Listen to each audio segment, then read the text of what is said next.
ভাইরে ভাই, পাকিস্তান যদি বিশ্বকাপে ভারতের বিপক্ষে ম্যাচটা খেলে তাহলে বাংলাদেশের উপর আইসিসি কোনো ধরনের নিষেধাজ্ঞা জারি করবে না, উল্টো বাংলাদেশকে আর্থিকভাবে আরো সহায়তা দেবে, এমনটাই কিন্তু আসলে দাবি করতেছে পাকিস্তানের গণমাধ্যমগুলা। যেখানে বলা হচ্ছে শাস্তি তো দূরের কথা, বিশ্বকাপ বয়কট করা বাংলাদেশকে অংশ গ্রহণ ফির 3,66,00,000 টাকাও দিতে রাজি আইসিসি।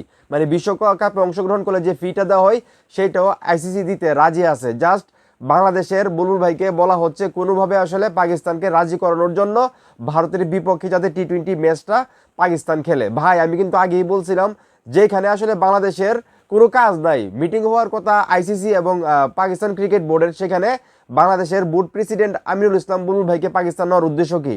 আমি কিন্তু আগেই বলছিলাম হয়তোবা বাংলাদেশের বুলবুল ভাইকে দিয়ে পাকিস্তানকে বোঝানোর চেষ্টা করা হচ্ছে যেহেতু মানে কোনোভাবে আসলে ম্যাচটা যাতে পাকিস্তান খেলে। আর আপনারা সবাই জানেন বাংলাদেশের জন্য প্রতিবাদ স্বরূপ কিন্তু আসলে পাকিস্তান ক্রিকেট বোর্ড বা পাকিস্তান সরকার এই ম্যাচটা বয়কট করেছে। তো সেই জন্যই কিন্তু আসলে আইসিসির যে কর্মকর্তারা আছে বর্তমানে পাকিস্তান, তারা কিন্তু প্রাণপণে চেষ্টা করতেছে কোনোভাবে আসলে ভারতের বিপক্ষে পাকিস্তানকে খেলানোর জন্য রাজি করাতে।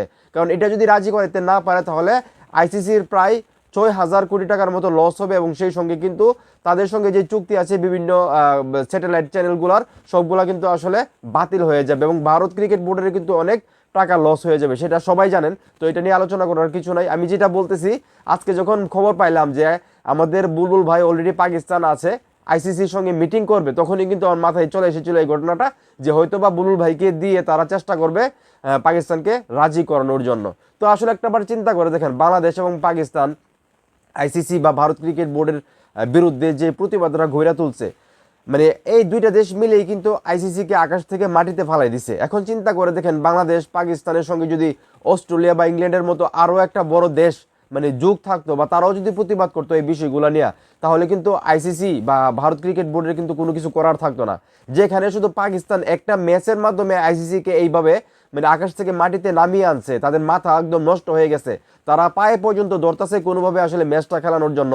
তাহলে চিন্তা করে দেখেন, বাংলাদেশ এবং পাকিস্তানের সাথে যদি বড় আর একটা বা দুইটা দেশ এসে যোগ দেয় তাহলে আইসিসির কি হবে?